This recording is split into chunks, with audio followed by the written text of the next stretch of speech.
어떤 교회 광고에 사흘 동안 금식 수련회가 있는데 참가비는 5만원, 내역은 숙박비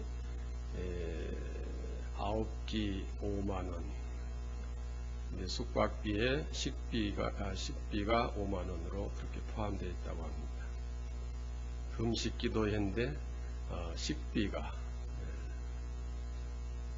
9끼. 그럼 뭡니까 그게? 금식 기도회인데 식사비는 또 따로 있고. 가만히 생각해 보니까 그런 것 같아요. 일단 아침 먹고 나서 점심 먹기 전까지 금식하고, 그 다음에 점심 먹고 나서 저녁 먹기 전까지 금식하고, 그 다음에 저녁 먹고 나서 그 이튿날 아침 먹기 전까지 금식하고, 아마 그렇게 하는 것 같지. 우리가 하나님의 말씀을 듣고 아멘 하고 말씀 중심으로 산다고 하지만 혹 이런 수련회 같은 삶이 아닌가 그렇게 생각을 해 봅니다. 말씀은 말씀대로, 생활은 생활대로 이렇게 될 때는 하나님의 약속된 축복이 우리에게 성취될 수 없어요. 여호수아에게 하나님께서 오늘 읽은 본문의 말씀같이 두려워 말라, 담대하라, 약속한 땅을 반드시 너와 내 후손에게 주리라. 그런데 이렇게 하라. 즉 한마디로 말씀드려서 말씀대로 행하라. 이 말씀을 읽고 묵상하고 그 기록된 말씀을 지켜 행함으로 좌로나 우로나 치우치지 아니하면 내가 너와 함께하고 네가 어디로 가든지 형통하리라. 내가 너를 떠나지 아니하리라. 그렇게 말씀을 하셨습니다. 그런데 우리는 이 말씀을 읽고 나서 간단하게 생각을 할 수 있어요. 늘 말씀 읽고 외우고 묵상하고 말씀 늘 명상하고 그러면은 하나님의 기적이 우리와 함께 하실 것이다. 그렇게 생각할 수 있지 않겠습니까?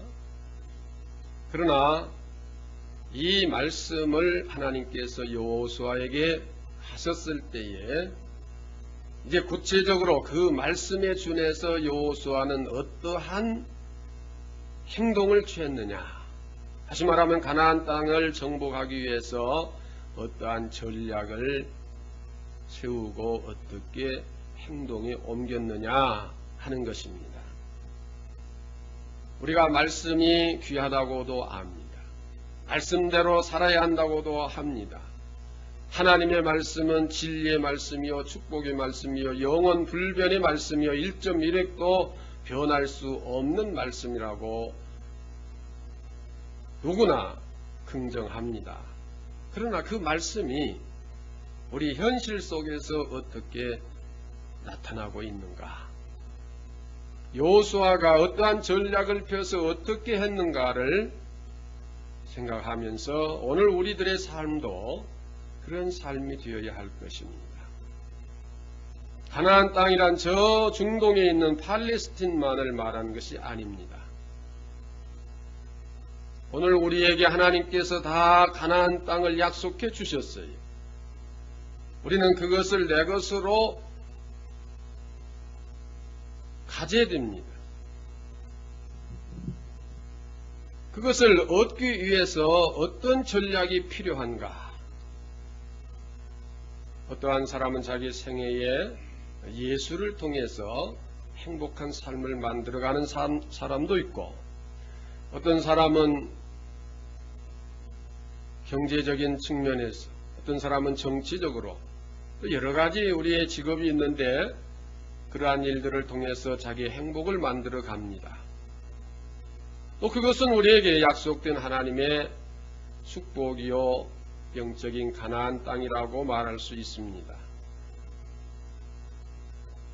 여러분 솔직히 이야기해서 금식하며 기도하며 찬송하며 항상 그렇게 살면서 행복을 느낄 수는 없을 거예요. 금식도 하루 이틀이고 길어봤자 40일이죠. 평생 금식 못하지 않습니다. 이제 여호수아가 구체적으로 어떤 전략을 세웠는가를 이제 살펴보면은, 첫째로 여호수아는 양식을 준비하라고 합니다. 가나안 땅을 점령해 들어가기 위해서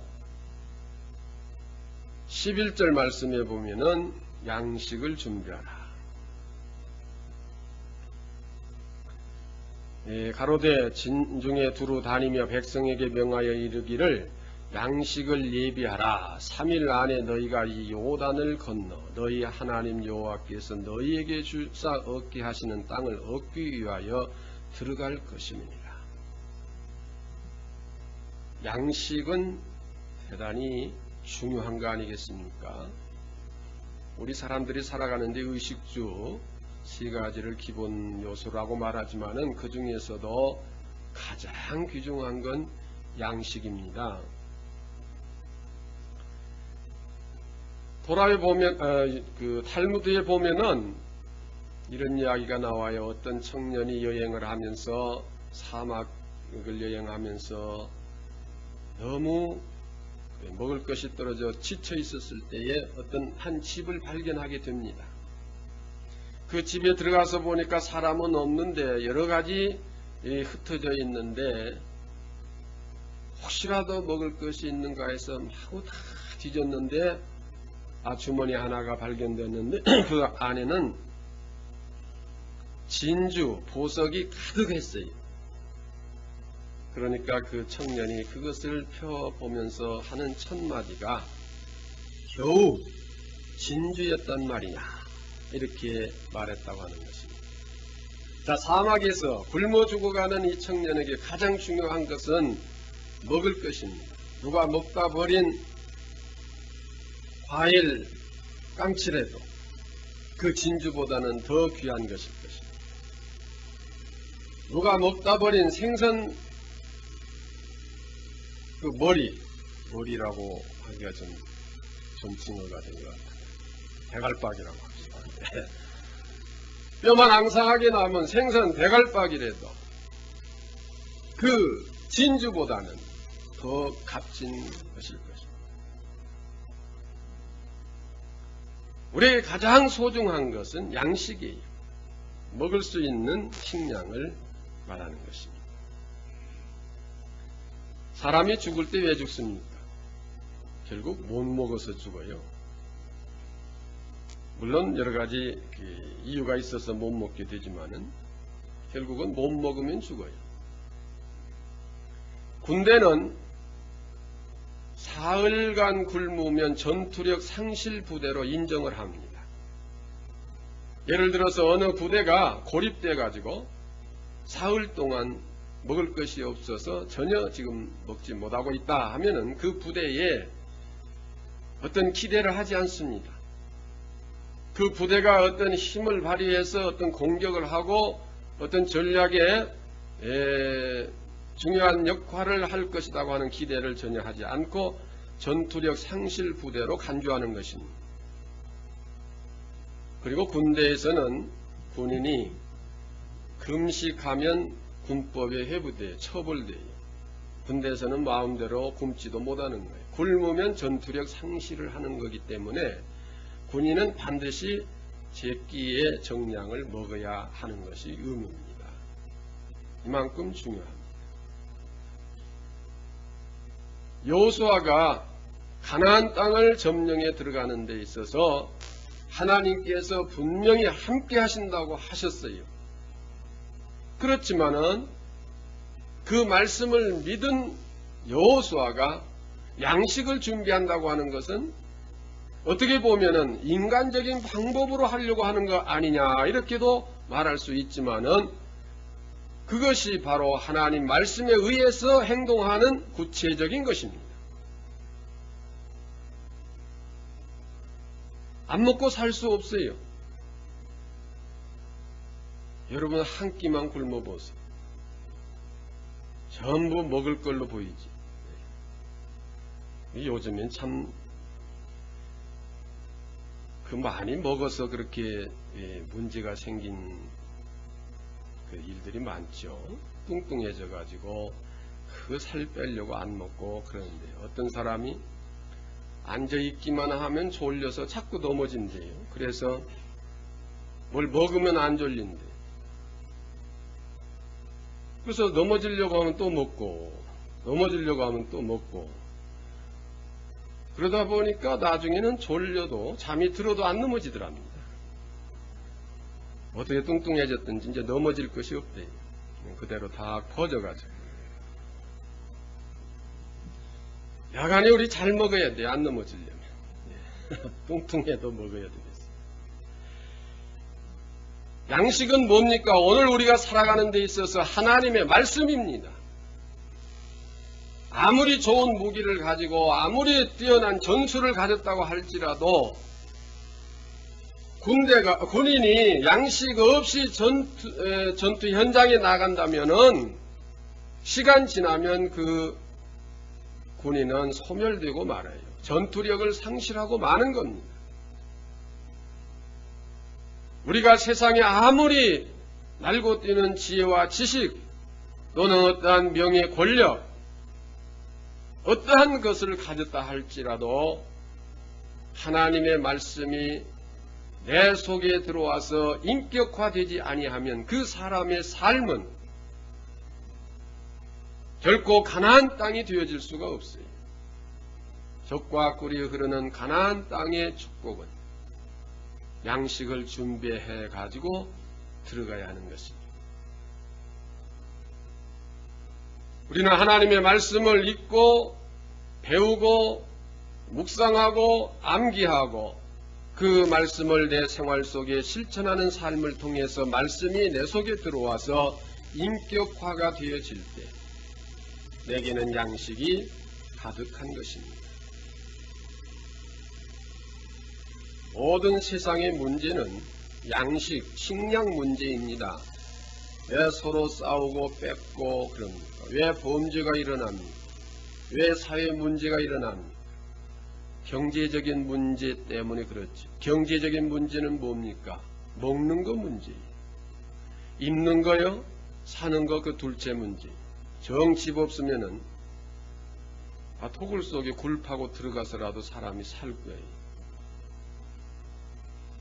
정 먹을 것이 없으면 입은 옷이라도 벗어서 팔아서라도 먹고 살지 않겠습니까? 가장 중요한 것은 먹을 것. 우리에게 가장 중요한 것은 세상의 어떤 지식, 기술, 재능, 어떤 권력, 명예보다는 먼저 하나님의 말씀이 내 속에 인격화가 되어져야 한다고 하는 것입니다. 노아 방주를 만들 때에 하나님께서 노아에게 그 모든 짐승들이 먹고 또 가족들이 먹을 수 있는 양식을 거기에 가득히 채우라 했습니다. 여러분 생각해 보세요. 이 세상에 있는 모든 짐승을 방주에다가 다 넣고 만약 먹을 것을 주지 않으면 어떤 현상이 일어날까요? 약육강식이 일어나겠죠. 다 서로 잡아먹고 마지막에 이제 제일 강한 거 하나 남았다고 봅시다. 마지막 누구 잡아먹겠어요? 노아의 가족 잡아먹겠지요. 그러나 여러분, 사자나 호랑이 같이 맹수도 아주 배부르게 먹여놓으면은 실실 졸고 아무리 사자 앞에 와서 토끼가 장난치고 놀아도 이러고 말지 털컥 잡아먹지 않습니다. 배부른데 그걸 왜 잡아먹어? 그래서 노아는 그 짐승들의 먹이를 다 준비를 했어요. 그래서 코끼리를 위해서 뭐 준비했겠어요? 네, 비스킷을 준비했겠죠. 그때부터 비스킷이 만들어진 것입니다. 배가 불러야 그 짐승들이 조용해져요. 평화가 와요. 오늘 우리에게 양식이 떨어지면, 하나님의 말씀에 양식이 떨어지면 우리는 서로 물고 뜯고 탈취하는 짐승 같은 행위가 벌어지기 시작하는 것입니다. 약육강식이 일어나요. 시기하고 질투하고 살인하고 탈취하고 이런 현상이 우리 속에서 일어날 수밖에 없어요. 그러나 하나님의 말씀이 내 속에 가득하면 잠자는 자같이 평안해져요. 기쁨이 있어요. 여러분 배부르면 참 기분 좋지 않습니다. 영적인 식량이 우리 속에 있어야 합니다. 그래서 우리가 늘 말씀을 가까이 하는 삶이 되어야 하는 것입니다.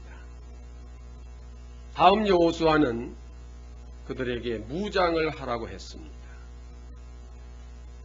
14절에 보면은 너희 처자와 가축은 모세가 너희에게 준 요단 이편 땅에 머무려니와 너희 용사들은 무장하고 너희 형제보다 앞서 건너가서 이제 무장하고 건너가라고 하는 무장을 하라고 했습니다. 저희 무장을 한다고 하는 것은 공격과 방어를 할 수 있는 그 능력을 갖추는 것을 말합니다. 여러분 탱크를 몰고 갈지라도 어떻게 공격을 당하다 보면은 적군이 탱크 위로 올라와서 자기를 목졸라 죽일 수도 있고 칼로 찔러 죽일 수도 있을 것입니다. 근데 이미 탱크에 올라온 적군을 탱크로 쏘려고 하면은 이게 쏠 수가 없어요. 그러니까 다양하게 무장을 해야 돼요. 그래서 군인들 보면은 뭐 옆에 주렁주렁 차고 권총도 차고 총도 큰 총도 메고 또 수류탄도 달고 여러 가지 일을 하죠. 그리고 그 헬멧, 그 철모를 쓰고 참 거치장스러운 것 같은데 그렇게 무장을 하지 않으면은 어떤 돌발적인 상황에서 해를 당할지 모르는 것입니다. 오늘 우리는 하나님의 주시는 전신 갑주를 입어야 됩니다. 구원의 투구를 써야 되고 의의 흉배를 붙이고 진리의 허리띠를 띠고 복음의 신발을 신고 손에는 말씀의 검 곧 성령의 검을 가지는 삶이 되어야 돼요. 악한 사탄 마귀가 우리에게 여러 가지로 공격을 합니다. 우리 마음속에 교만한 마음을 넣어주기도 해요. 향락을 추구하기도 합니다. 욕심을 넣어줍니다. 음란성을 넣어주기도 합니다. 여러 가지 불의한 것을 우리 속에 넣어요. 이게 마치 적군이 총을 쏘는 것 같고 화살을 쏘는 것 같습니다. 그 시위를 진압하는 경찰들 그 방패 그걸 가지고 있지 않습니까? 시위대가 막 돌을 던지면 그 방패로 다 막지요. 또 머리에는 헬멧을 써서 만약에 돌이 떨어지더라도 머리를 보호하고 그렇지 않습니다. 또 거리에서 그 롤러스케이트 이런 것을 타는 사람도 헬멧을 쓰고 무릎에다 그 안전대를 붙이고 그렇게 자기 몸을 잘 보호해야 됩니다. 그래야 넘어져도 안 다치고 생명이 안전하게 보호되는 것입니다. 우리는 구원의 확신이 있어야 돼요. 또 의의 흉배를 붙이고 진리의 허리띠를 띠듯이 우리의 삶이 하나님의 말씀에 의해서 진리적인 삶이 되어야 되고 소망적인 삶이 되어야 하는 것입니다. 무장하지 아니하고서는 가나안 땅을 정복할 수가 없어요. 거기는 오랫동안 자리 잡고 있던 7 족속들이 서로 연대해서 이스라엘 백성들을 대항하고 있는 지역입니다. 오늘 이 사회는 어떠한 방법으로든지 우리를 넘어지게 하려고 하는 요소들이 너무나 많습니다. 향락과 쾌락이 우리를 유혹합니다. 우리 속에 교만한 마음이 들어와서 남보다 높아지려고 합니다. 우리 속에 욕심이 들어와서 남의 것을 착취해서 내 것으로 만들게 하려고 합니다. 그것이 어떠한 범죄를 유발하게 되는 것입니다. 우리가 이러한 모든 것을 물리칠 수 있는 힘은 내 이성의 힘 가지고는 안 되는 것입니다. 하나님께서 주시는 이 복음을 통해서 구원의 확신의 소망을 가지고 진리의 삶을 살아가는 생활 속에서만 그 모든 사탄의 요소를 우리가 물리칠 수 있다고 하는 것입니다. 자, 우리가 가진 그 무장한 그 무기를 능력이라고 표현할 수 있는데 제일 위력이 센 능력이 뭐냐? 십자가입니다. 십자가의 도가 멸망하는 자들에게는 미련한 것이요 구원을 얻은 우리에게는 하나님의 능력이라 했습니다. 복음이 아니고서는 이 십자가의 능력이 우리에게 있을 수가 없어요.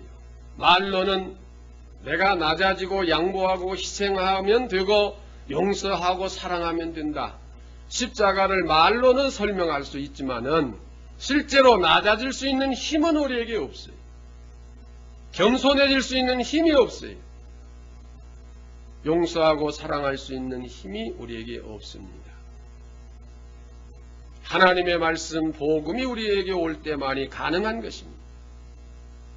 우리는 이 복음으로 무장되어야 우리에게 약속하신 그 가나안 땅을 내 것으로 성취할 수가 있는 것입니다. 그 다음 이제 여호수아는 정탐을 시킵니다. 두 사람을 뽑아서 가나안 땅을 가서 잘 정탐하라고 2장 1절 이하에 쭉 정탐 내용이 나옵니다. 군대에서 중요한 그 전략을 세우기 위해서 군대가 작전을 수행하기 위해서 그 나누는 그 기준이 있죠.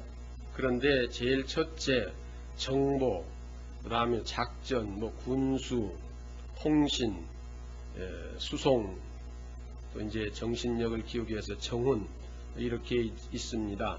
근데 제일 먼저 정보가 거기 나와요. 정보라는 게 뭡니까? 적군의 사정을 자세히 아는 것입니다. 그 임무를 맡은 자들이 이제 간첩이라고 우리가 말하죠. 정보요원. 적진에 들어가서 적진의 상황을 낱낱이 살펴서 보고하는 것입니다. 2차 대전 때 연합군과 일본군의 그 전쟁에서 연합군이 승리할 수 있었던 것은 미국이 일본의 무선 통신을 비밀리에 청취해서 그 암호를 해독한 데에서 승리의 비결이 있었던 겁니다. 그 통신에 언제 어디서 어떻게 군인들이 부대가 활동할 것인가를 다 이제 전달하게 되고 그것을 해독하니까 이쪽에서 다 그 정보를 입수하게 되면은 그에 대비하게 돼서 승리하게 되는 것입니다. 적을 잘 알고 나를 알면 승리한다고 그러지요. 우리는 이 세상을 잘 알아야 됩니다. 그래야 승리할 수 있어요. 세상을 잘 안다고 하는 것이 무엇입니까? 여러분, 하나님께서 내게 약속하신 가나안 땅이 그것이 하나의 음악이라면 우리는 음악의 지식을 잘 배워야 하는 것입니다. 내가 미술을 통해서 성공하고 미술을 통해서 내가 행복한 삶을 살아갈 수 있다고 한다면 그것은 미술은 하나님께서 내게 약속하신 가나안 땅이에요. 그런데 그림에 대한 상식이 없이 그림으로 성공해서 행복한 삶을 살 수가 없어요. 여러분께서 각기 일하시는 그 분야는 가나안 땅입니다. 정치를 하는 사람이라면 정치의 정탐을 잘해야 돼요. 다시 말하면 정치적인 지식, 학문을 잘 알아야 돼요. 경제적인 사업을 한다고 본다면 그분은 경제의 원리를 잘 알고 그 사업을 잘 경영하는 두뇌를 가져야 돼요. 그 분야의 지식이 있어야 돼요. 우리는 믿습니다 하면 모든 것이 다 되는 걸로 생각하면 안 돼요. 하나님 내게 함께 하신다고 하셨으니까 이스라엘 백성들 이끌고 그냥 밀고 들어가면 가나안 땅은 우리 것이 될 것입니다. 그게 아니에요. 먼저 정탐을 해야 되는 거예요. 어디에 가면 마을이 있고 어디에 가면 길이 있고 어디에 가면은 산이 있고 어디에 가면 군인들이 있다. 그 내막을 잘 알아야 적을 피해서 공격할 수 있고 승리할 수 있고 가나안 땅을 차지할 수가 있는 것입니다. 음악적 지식이 없이 어떻게 음악으로 대성할 수 있어요? 체육적 지식과 능력이 없이 어떻게 체육으로 대성할 수 있겠어요? 한마디로 달리 표현한다면 우리는 자기가 전공하는 분야에 부지런히 공부해야 된다고 하는 것입니다. 옛날에 자녀들을 교회 잘 안 보냈어요. 특히 어느 때냐 하면은 고3 되면은 대학 들어가야 되니까 교회 다니면 공부 못한다 해서 교회를 못 나가게 했는데 그 중에는 목사님 아들도 끼어 있대요. 장로님 아들은 둘이나 끼어 있고 집사님 아들은 셋 끼어 있고 교회 나가면 공부 못한다. 그것도 일리가 있어. 그러나 교회는 공부를 열심히 하지 않고 교회만 열심히 나오는 그 아이를 잘한다고 해서는 안 돼요. 평소에 게으르고 나태하고 자기 일에 성실치 못한 사람이 밤낮 없이 교회 와서 철야기도 하고 금식기도 하고 교회가 다 닳아져 빠질 정도로 그냥 늘 쓸고 닦고 늘 교회 와서 봉사할 때에 신앙이 좋다. 그렇게 말해서도 안 돼요.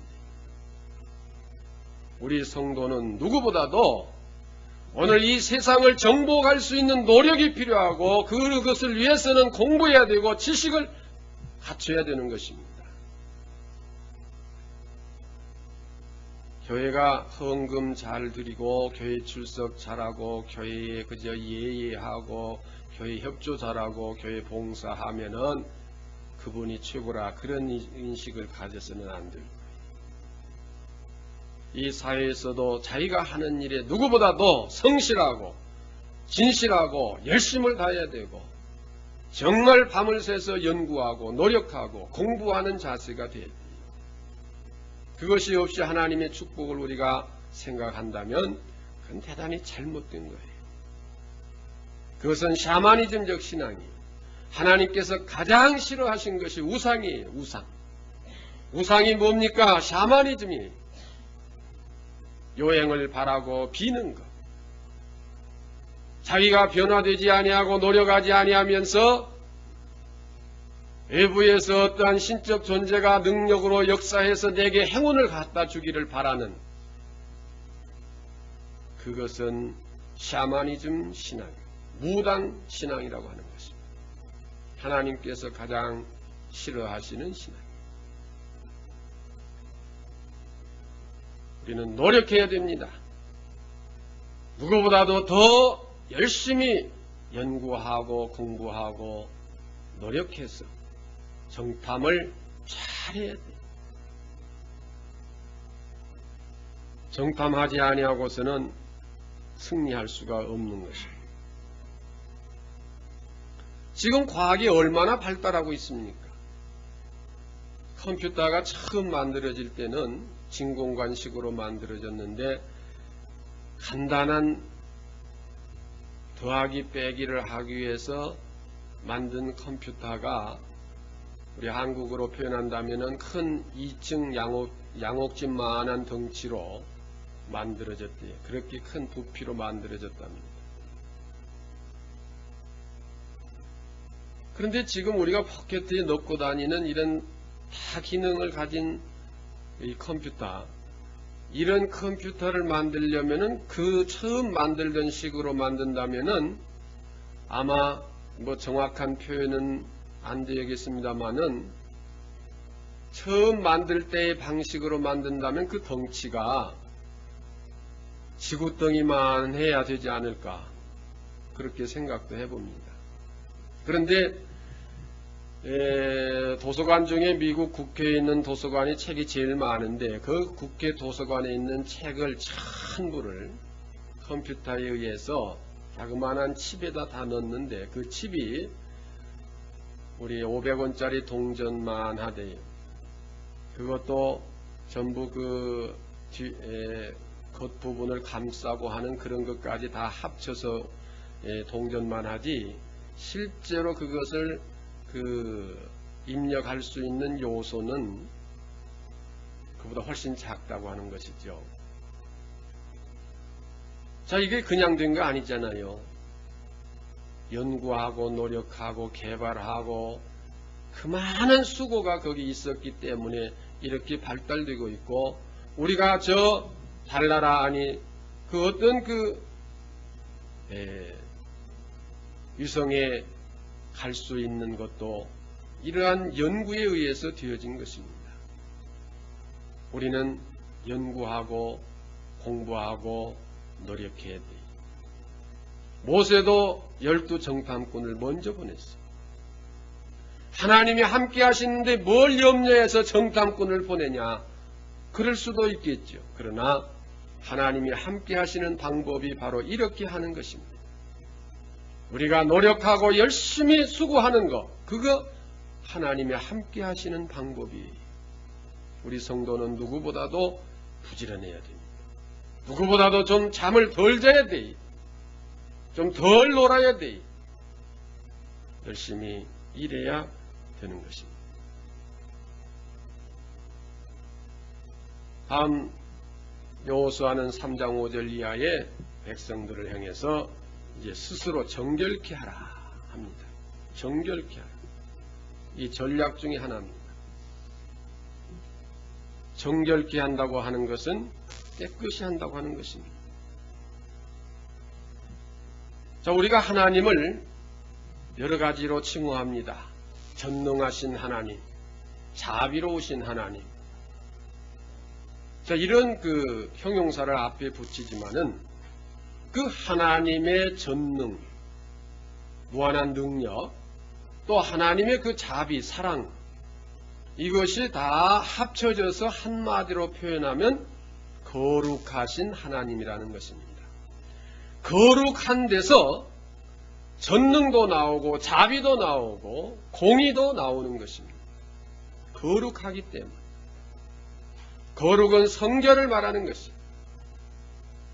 하나님은 죄가 없으신 분이 거룩하신 분이기에 무한한 능력을 가지는 것입니다. 오늘 우리의 삶에서 하나님의 능력이 함께 하시려면 우리는 하나님 앞에서 늘 정결한 삶을 살아야 돼요. 회개하고 죄를 씻는 삶이 되어져야 하는 것입니다. 그럴 때 하나님께서 새 힘을 주시는 것입니다. 삼손이 모든 죄를 회개하고 마지막에 하나님께 의지하고 기도할 때 하나님께서 그에게 힘을 주셨어요. 그가 눈이 2개가 빼임을 당하고 쇠사슬에 묶여 있었지만은 마지막 회개하고 기도하고 힘을 발휘할 때 그가 살아생전의 힘을 발휘했던 것보다도 더 많은 힘을 발휘해서 더 많은 일을 할 수 있었던 것입니다. 하나님의 능력은 우리가 성결할 때의 능력이 나타나는 것입니다. 회개하고 모든 죄를 씻어버릴 때 하나님의 역사는 우리에게 일어나는 것입니다. 우리는 날마다 발을 씻는 생활이 되어야 합니다. 이미 몸을 씻고 하나님 앞에 인정받은 구원받은 자들이지만 날마다 발을 씻듯이 날마다 범사의 생활 속에서 우리의 잘못된 모든 허물과 죄악, 우리의 모든 불의한 것을 씻고 새롭게 되어진 이 삶이 우리에게 가나안 땅을 가져다 주는 길이 되어지는 것입니다.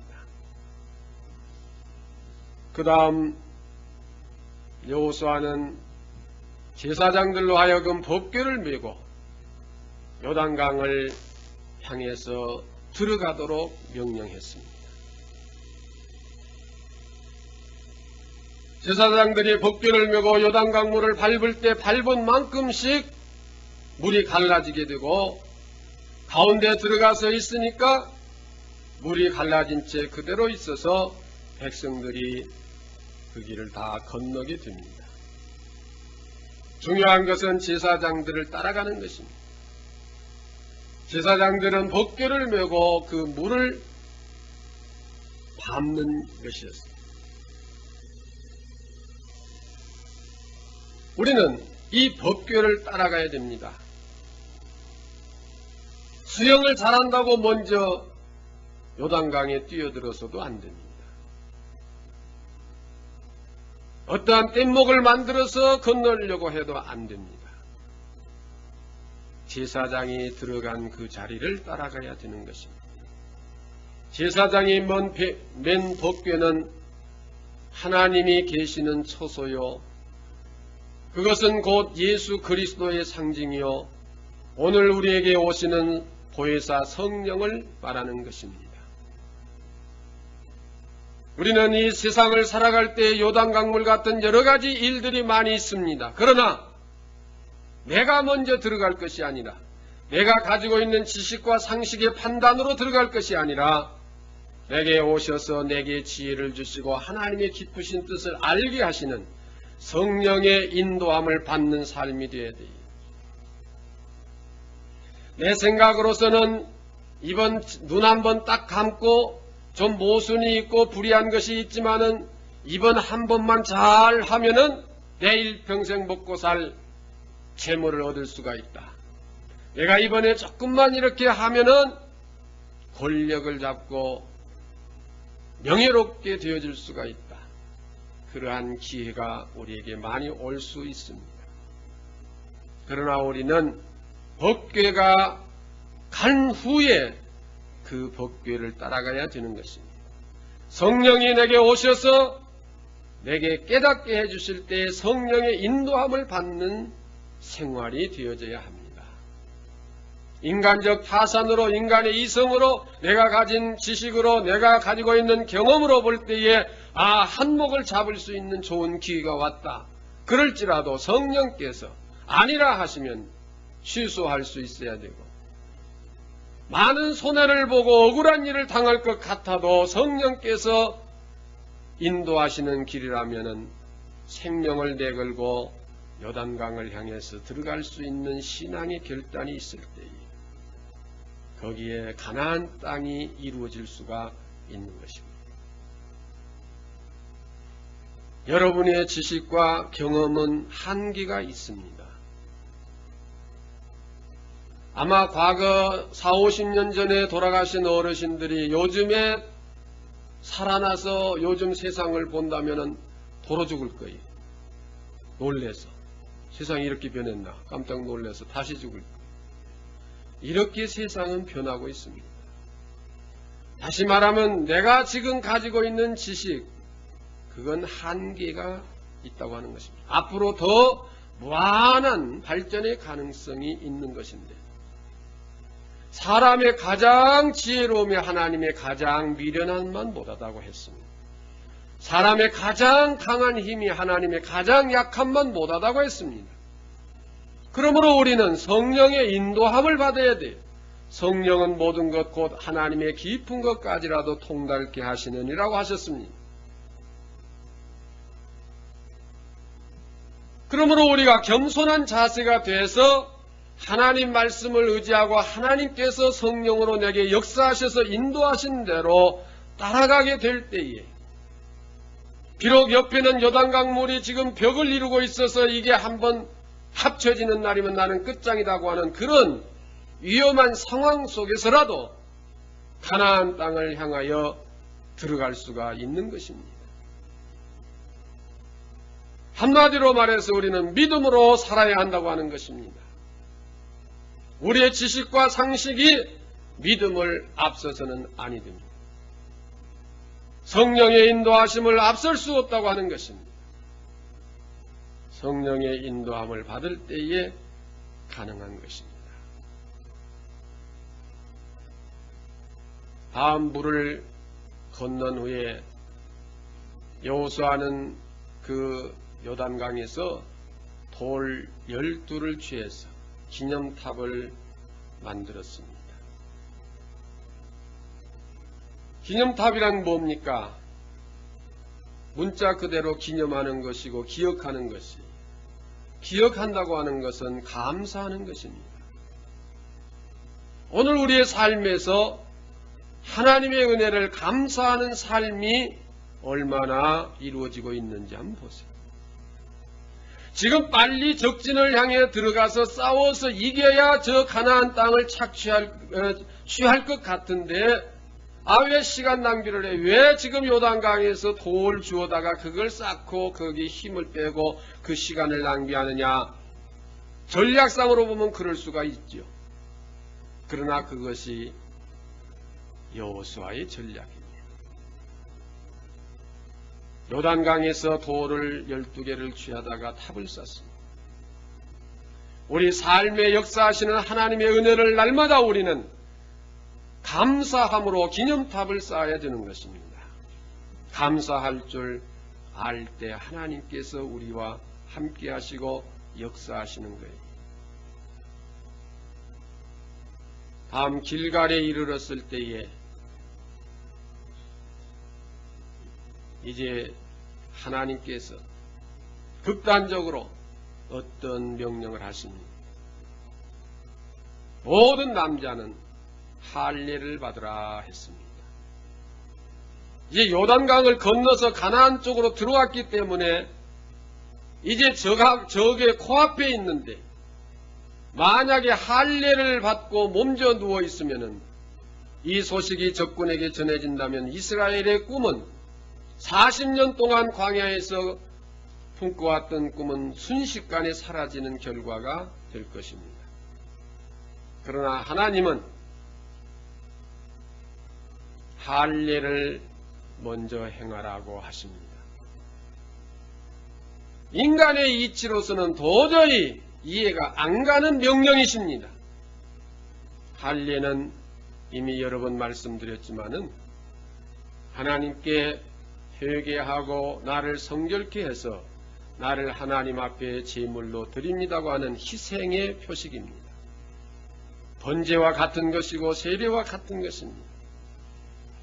닭을 떠서 불에 태워 제가 되게 해서 그 냄새로 하나님께 올라가게 하는 것이 번제. 할례는 바로 내 생명을 하나님께 드린다고 하는 것입니다. 여러분 사업이 한참 잘 되려고 하는데 중요한 시기에 하나님께서 할례를 먼저 행하라 할 때 이해가 안 되실 거예요.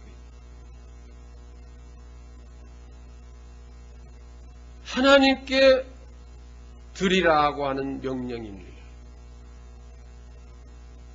오늘 우리가 가진 것은 하나라도 내 것이 없는 것입니다.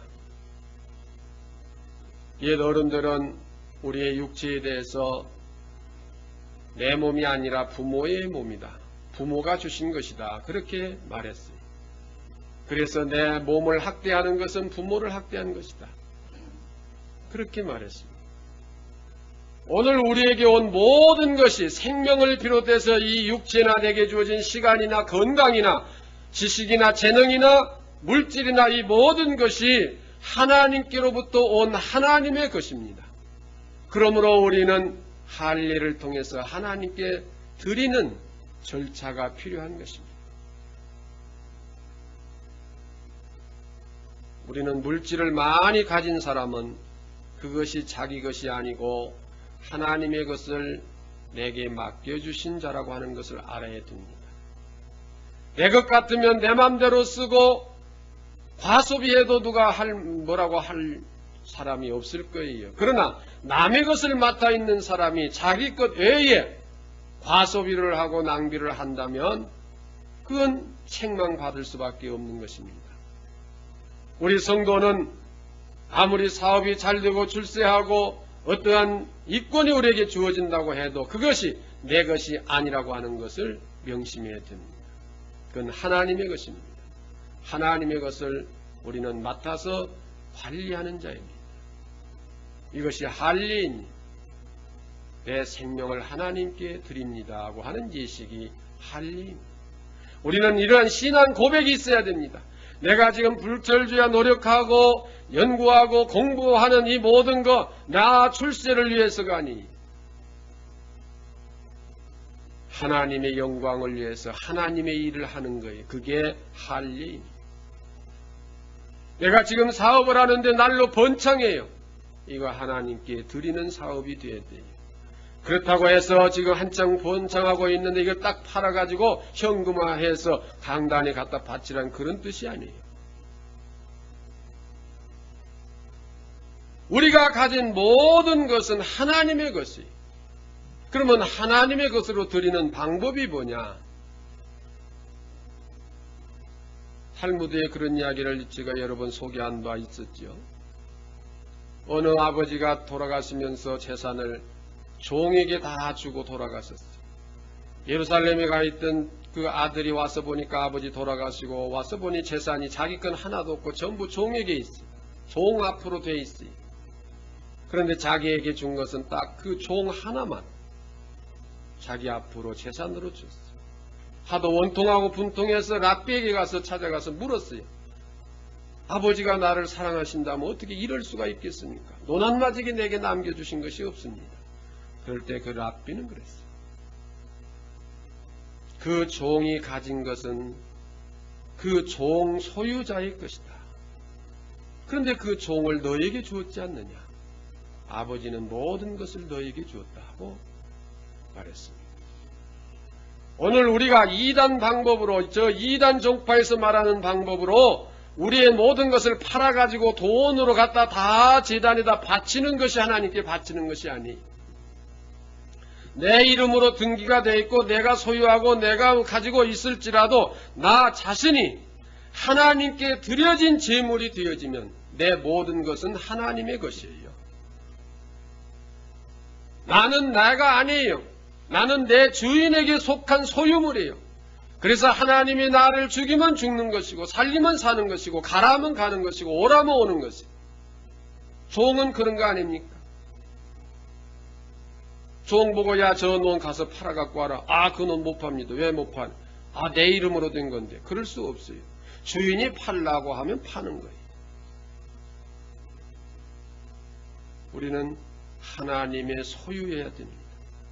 그것이 나를 하나님께 드린다고 하는 할례의 예식입니다. 이 예식이 있을 때 하나님께서 역사를 하십니다. 이 신앙관이 우리에게 분명할 때 그에게 하나님께서는 맡기십니다. 믿을 만한 사람에게 맡겨요. 저 사람에게 맡기면 가지고 도망갈 것이다. 그런 사람에게는 맡길 수가 없는 거예요. 그러나 저 사람에게는 다 맡겨봤자 다 내 거야. 충실하게 관리하는 종이고 다 내 것이다. 그래야 믿고 맡겨놓지. 우리 속담에 떡장사가 떡 하나 더 먹는다 그러지 않아요? 하나님께서 내게 많이 맡기시면은 거기서 떨어지는 고물이 아무래도 없는 사람보다는 많지 않겠어요? 하나님의 것에서 고물만 떨어져도 어디겠어요? 떡고물만 먹어도 어디겠어요? 제가 좀 여담으로 표현한 것이고요. 우리가 그러한 신앙관을 분명히 가질 때 하나님은 그 이스라엘 백성들에게 함께 하셔서 여리고를 점령하고 가나안 땅을 점령해서 젖과 꿀이 흐르는 땅을 소유하게 만드시는 것입니다. 우리 성도는 가나안 땅의 삶을 살아야 됩니다. 축복의 땅을 살아야 되는 것입니다. 여리고를 점령할 때 7일 동안 그 여리고 성을 도는데 엿새 동안은 한 번씩 돌았어요. 그런데 7일째에는 몇 번 돌았지요? 7번 돌았어요. 7일째면은 어느 날을 말해요? 안식일이죠. 이걸 뭘 말합니까? 안식일은 평소에 살던 것보다 더 힘써 주를 섬기는 일이 돼야 되는 거예요. 더 힘써서. 근데 안식일을 우리가 그냥 놀고 쉬는 것으로 생각하는데, 물론 육체적으로는 놀고 쉬지만은 우리 정신적으로, 인격적으로, 신앙적으로는 더 힘써서 주님을 섬기는 날이 이 안식일이에요. 주 5일 근무제가 된 것은 왜 그런가 하십니까? 어떤 사람들은 야, 이게 이제 금요일 저녁부터 쉬기 시작해가지고 일요일까지 다 쉬어버리면은 다 놀러 나가버리면 주일날은 교회 안 오겠다. 그런데 그렇게 생각하시면 안 돼요. 토요일날 쉬어서 더 힘을 내가지고 주일날 잘 주님 섬기라고 5일째 한 거예요. 예. 아시겠어요? 아멘을 한 분밖에 안 하시네. 예. 주일날은 우리가 주님 앞에 힘써 섬기는 거예요. 7배나 7바퀴나 더 돌아야 하는 것처럼 힘써 섬기는 거예요. 그럴 때에 여리고성이 무너져 버리는 거예요. 그럴 때 가나안 땅이 내게 오는 거예요. 그럴 때 우리가 참 인간의 행복을 누리고 사는 것이고, 이 땅에서도 우리 성도의 생활이 천국을 이루는 삶이 되어지는 거예요. 그냥 많이 빌었더니 하나님이 복을 내려줘서 잘 살게 됐다. 그런 진리는 우리 기독교에 없습니다. 하나님의 말씀에 의지해서 열심히 진실하게 하나님 중심으로, 믿음 중심으로 살아갈 때에 되어지는 것입니다. 내가 어디로 가든지 내가 함께하고 내가 형통하리라고 여호수아에게 약속하셨습니다. 여호수아는 그 약속을 믿고 이러한 전략을 세웠습니다. 그래서 대승리하게 됐습니다. 양식을 준비했습니다. 하나님의 말씀을 여러분의 인격화하십시오. 무장을 했습니다. 하나님의 주신 복음으로 전신갑주를 입었습니다. 정탐꾼을 보냈습니다. 우리는 이 세상의 어떠한 분야에 가서 일하든지 그 분야에서는 가장 뛰어난, 다른 말로 말하면 그 분야에서 노벨상을 받을 만한 그러한 전문가가 되도록 노력하고 공부하고 연구해야 됩니다. 정결케 했습니다. 날마다 회개하는 생활이 되어야 됩니다. 법궤를 따라가야 됩니다. 성령의 인도하심을 받아야 됩니다. 12돌을 취해서 기념탑을 세웠습니다. 날마다 감사하는 생활이 되어야 합니다. 길갈에 이르러서 할례를 했습니다. 우리에게 주신 모든 것을 하나님께 내 생명을 드립니다 하는 신앙의 고백이 있어야 합니다. 이 고백을 가지고 주의를 잘 지키되 7배나 더한 힘을 가지고 우리 하나님을 섬기는 여러분이 되셔서 우리에게 약속된 젖과 꿀이 흐르는 가나안 축복을 다 성취하시는 여러분 되시기를 주의 이름으로 축원합니다.